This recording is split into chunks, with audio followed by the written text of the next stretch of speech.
Welcome to On the Spot. I am Jide Olaniran.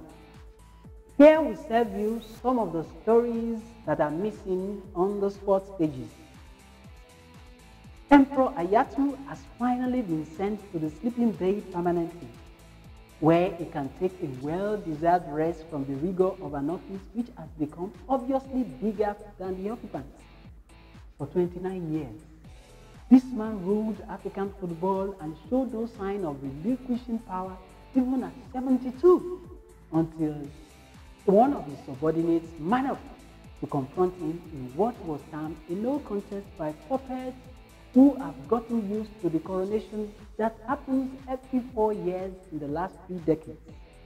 During our emperor's reign, no competition could pay the match bonus of players, let alone offset money spent on preparing teams for competitions, as the game took a recreational look rather than business.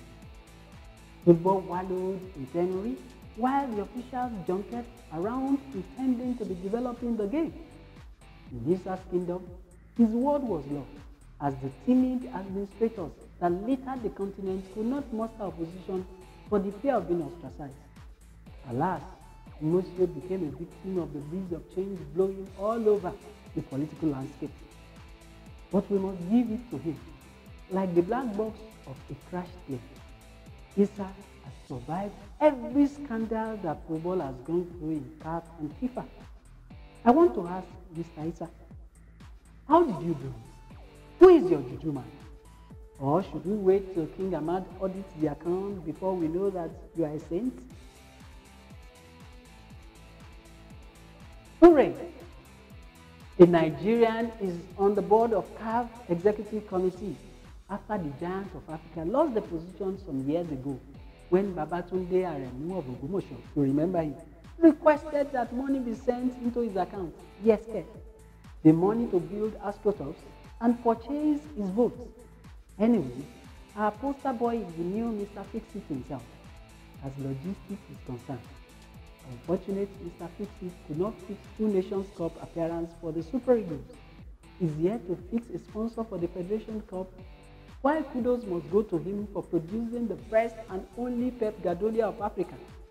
Our child of destiny has embarked on Operation Populate the Super Eagles with players of dual citizenship, especially if you are light-skinned.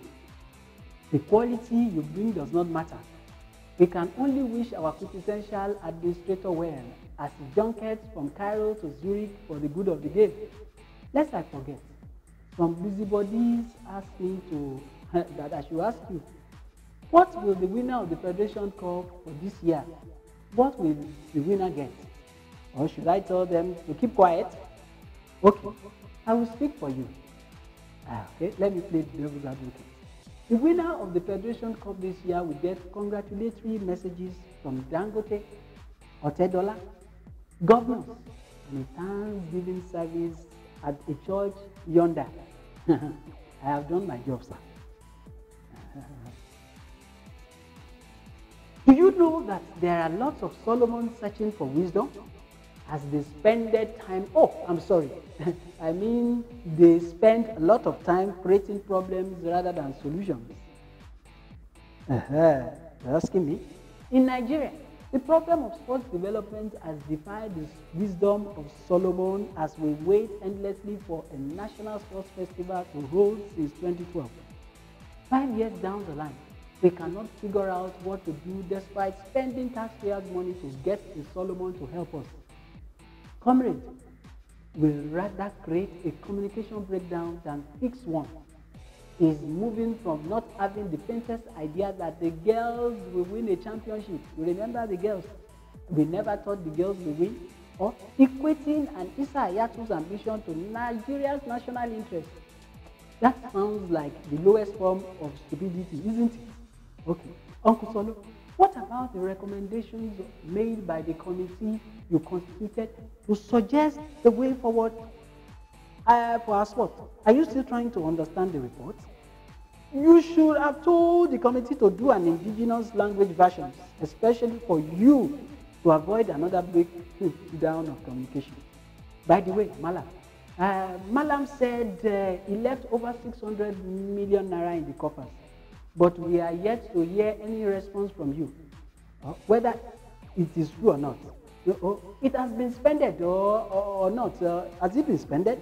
Okay. The little boy in me is thinking that you might have spended it in annoyance when you discover that our man from the south, that football man from the south, has a house worth 600 million naira. And you think, why can't a comrade to have a house like that, at least to accommodate the poor? The comrades are always for the poor. Okay.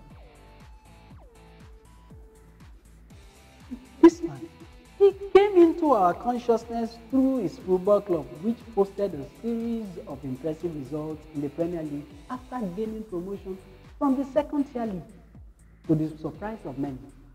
Suddenly, our ambassador became so obsessed with his dream of becoming the #1 football administrator in Nigeria, not minding whether his aspiration follows the fair play spirit that football preaches or not. At some point, he became the leader of a breakaway disgruntled group laying claim to legitimacy disproved by FIFA and Court of Arbitration for Sports. He continued his fight at the civil court even when he knows that global football statutes frowns at that. Our dear football administrator lost his clubs. He lost his club place in the elite league due to the affront and contempt to the rules of the game. The North Central-based club, which boasts of young and enterprising footballers, became a victim of the incorrigible obsession of their financier for power. Despite our ambassador's closeness to the people in the corridors of power, no one could save him from the sucker punch he got from the civil court and FIFA, which has sent him to the wilderness of football administration, where he can treat his bloody nose. He prays he recovers from this career-ending injury. Amen. Who will help this ageless boxer to stage his much publicized and scandalized record-chasing fight? This fight has outlived 3 presidential dispensations. Many ministers have been blackmailed to help our Bendel insurance fighter, and more are still going to be scandalized. It's unfortunate that Bashiru's active years as a boxer is a child's play compared to the well over 2 decades he has used to pursue a fight which now resides in the figment of his imagination. Is it true that our ageless boxer is older than his elder sister? The Guinness Book of Records will need a clarification, I guess. Anyway, this is an appeal to those who don't have nothing to do with money. Please sponsor this fight, we beg you. Instead of hiding your money in soakaways, empty shops, long-story buildings in Ikoyi or thereabouts, help this patriotic Nigerian to create a world record as the oldest boxer, not to respect his age.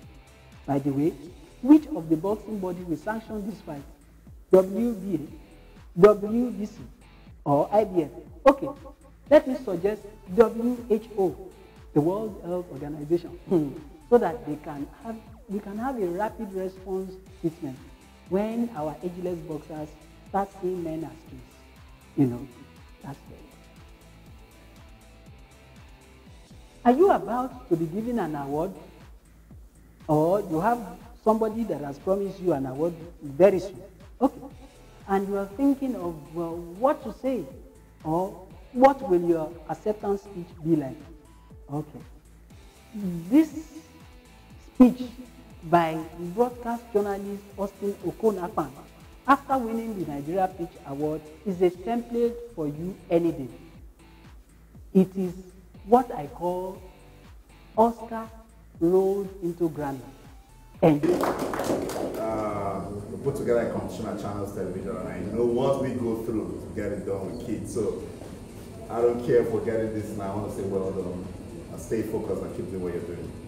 I owe a huge debt of gratitude to the chairman chief executive officer of the channels media group, Mr. John Momo. Inspires me to my bone marrow. Just yesterday, he called me. I said, already I need to get married. I said, 7% size. I know, you'll be ready because you show it in your job. Go do a good job in your marriage. And I think that meant so much to me. So I want to appreciate him. I want to say thank you, sir. and that getting married will not drop the standard. I also want to dedicate this to the ever, when I say this thing on TV, people don't understand, the ever dedicated sports team. And I go a bit further to say at Channels TV Sports Center. Someone like Austin, where's the sports center? Well, the mean is a dream, it will come. We need a sports center in this country where we can turn around journalism, turn around broadcasting. Let it not be, yes, it's a football award, but where people can go and you're watching people maybe playing a table tennis match, and then there's something live going on TV, and then there is song, and then the likes of Tony Ubani and call people in this industry and they're talking about it. That's the dream, and it's coming. It's coming. The Channels TV team at Channels TV Sports Center in Lagos, Nigeria. I can go on and on. Cecilia Omorbe, Tayo Salam, Tony Bitoye, Zoom Nodi Okunta, Irene Ewowa, my producer, trafficking them on the road, they're on their way here. And everybody, every analyst that has been on the program, thank you. You all motivate me big time.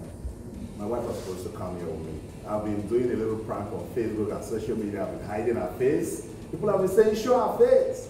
And I said, okay, I'll come show you guys first today. And I got the first dose of what it means to have a wife. And then she went to Lagos Island. And then said, honey, I'm going back home. I said, no, you're going to meet me there. 10 minutes later, 10 minutes before now, she was doing her makeup. So she can't come here. She can't come here. She's doing her makeup. And I was like, tell me, send me the address. And I sent it to her. And I'm like, what are you doing? He said, I'm doing my makeup. And I said, don't worry. You're not going to be here. So. Thank you very much for following me today. I am Judy Olaniyan. Watch out for another edition sometime very soon.